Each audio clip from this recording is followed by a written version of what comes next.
Hello everybody, welcome back. You're with us here on Sport Federation TV, and of course, as you know, we're talking about sport in the Western Cape. It's getting a little bit cold at the moment. It's winter, and of course you will also know that it wasn't so long ago that we spoke to Noor Lombard, who was in studio with us here, as well as Christina Melion. Both of them were from the Clifton Lifesaving Club and of course part of Western Cape Lifesaving. And these athletes are getting ready to go to the World Championships in Australia towards the end of August. And also now joining me in studio is Tanner Goril. Tanner, nice to have you in studio. Thanks so much for having me, JP. So same story for you as for Christina and for Noor. It's all about preparation for the World Championship. Yeah, it's really exciting. The team's getting ready to go now. Obviously, as you mentioned, it's getting a little bit colder now, but that won't deter us. We were just training just yesterday. It was a little bit chilly, but somehow you never really get cold if you're pushing yourself to the right level. So yeah, we're enjoying it.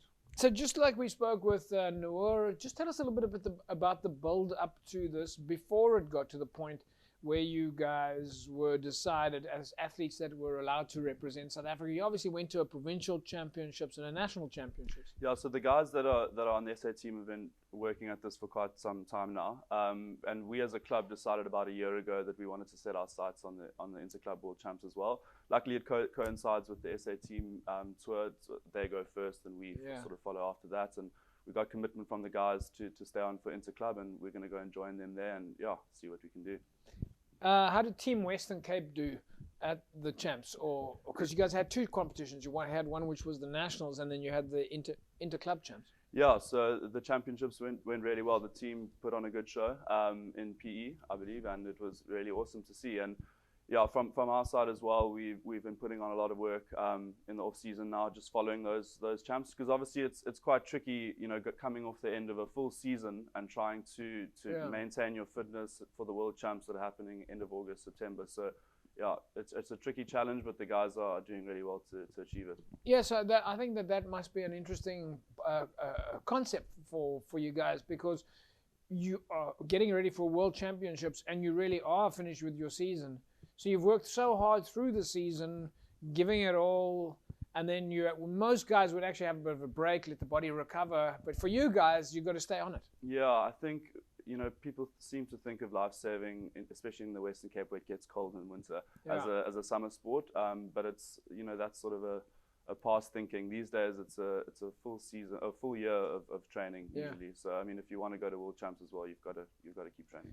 Are you guys also preparing in the pool? We know that you've got the coastal side and the Stillwater side. Yeah. So the format of a World Champs is 3 days in the surf and 3 days in the pool. So you could think of our sport as two disciplines in that way. So we've got the Stillwater, which is the pool side, very technical, obviously quite controlled in a pool, and then you've got the surf side where a lot of interesting things happen. When we spoke to Noor when he was in here, he was telling us about some of the different disciplines. One of them was being the Ironman, which I think is the swimming, the skiing and boarding. The 1 million and the running. And boarding, yeah. And boarding. It's a bit of everything. It's a bit of everything, yeah. Do you also have an opportunity to choose disciplines? Do you know which disciplines you're doing, or do you have to do everything? Yeah, I mean, it's certainly up to you in terms of being selected. You do what you need to do for the team within the team events for sure. But I think as an athlete, you certainly have to make some decisions in terms of specializing, especially at a World Champs in that format.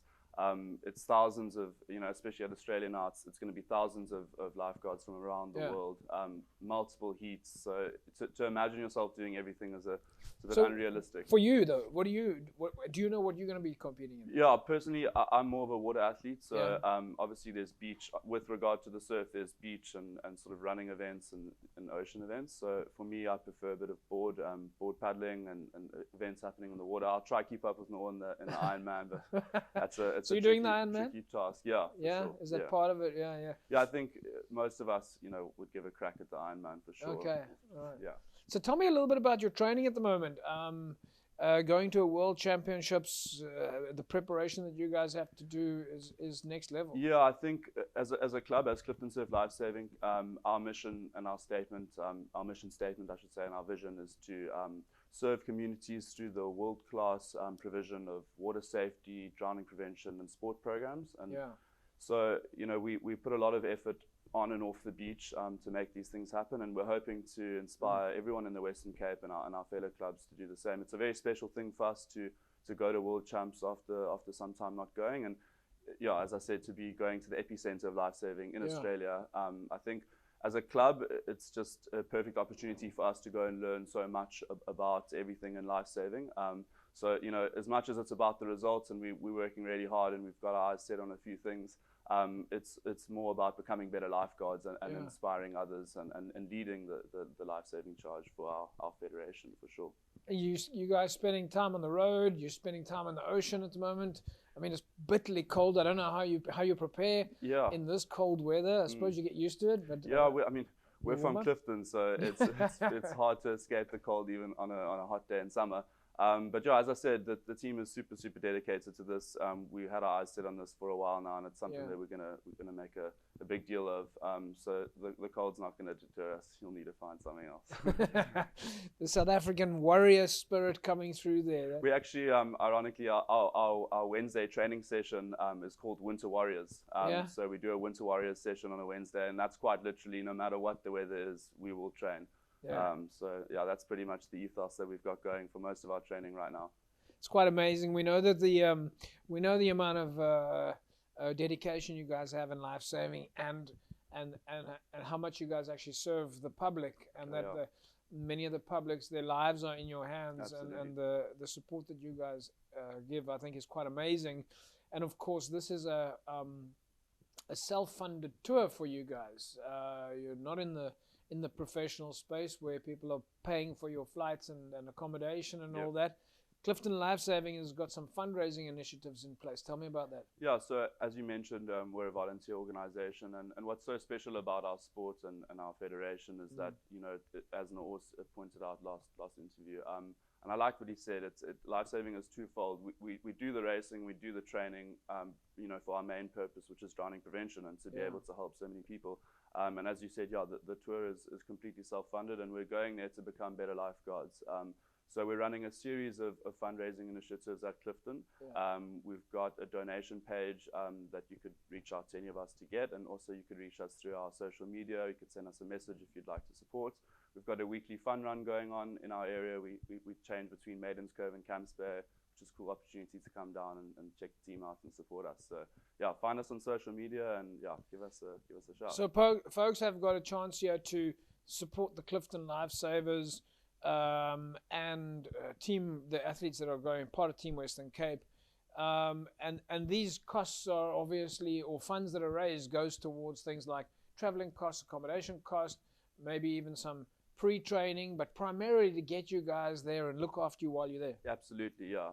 The main goal is to get us there. I mean, obviously the training is ongoing, and we provide that for our club members ordinarily, so that's there's no real cost involved there. But yeah, to get the team there is a big task. So yeah, that's why we've got the fundraising going. Final thing that we always look for is the gees, the spirit. How's the spirit amongst the lifesavers? Are they all behind you guys? Yeah, no, for sure. The camaraderie. I mean, even between clubs within the Western Cape, Fish Hook Surf Lifesaving Club are also making an appearance at Worlds, and a lot of the team members on the national team are from different clubs, and I think it's amazing to see the Western Cape clubs all banding together and the camaraderie between everyone. And yeah, we'll see you there. That's quite amazing. Right, so folks can go to your Facebook page, they go to your Instagram page, and then they can reach out to you to try and support the Clifton Lifesavers. Yeah, and as I mentioned, the fun run. Find us. Yeah. Is that open to the public? Can anyone come run? 100%. Yeah, come find us. Oh my word! There we go, folks. Tanner, fantastic to have you in the studio with us. We're obviously going to talk to you guys a lot more in the build-up, and to you and Christina and Noor and the team at Clifton. Amazing that you guys are taking advantage of the media space and raising funds like this. So we can't wait to get you back. Thank you so much. Cheers. There we go. Right, folks. There we go. It's the Clifton Lifesavers. They're one of the clubs that is participating in the World Championships in Australia. Of course, the mecca for lifesaving, coming up towards the end of August. They need your help, and I think if you are watching right now, then and if you can, then please visit their website and follow them on Instagram and reach out to them. These are the guys, folks, that save our lives every week, every weekend in the oceans and on the still water environments. So if you can help out, please go to the Clifton Lifesavers Facebook page and Instagram page and see if we can get them to Australia, where we can bring back a few more medals for Western Cape and South Africa. We'll be back after the break. Don't go away.